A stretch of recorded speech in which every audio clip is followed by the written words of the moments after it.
Herkese merhaba arkadaşlar, kanalıma hoş geldiniz. Yepyeni bir videoyla karşınızdayım. Arkadaşlar, bugünkü videomuzda Türkiye'nin ünlü oyuncusu İbrahim Çelikkol'dan yepyeni görüntüler geldi.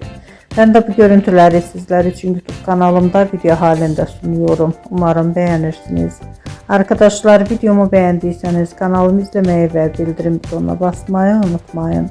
Şimdilik benden bu kadar olsun. Yeni videomuzda görüşmek üzere. Hoşça kalın.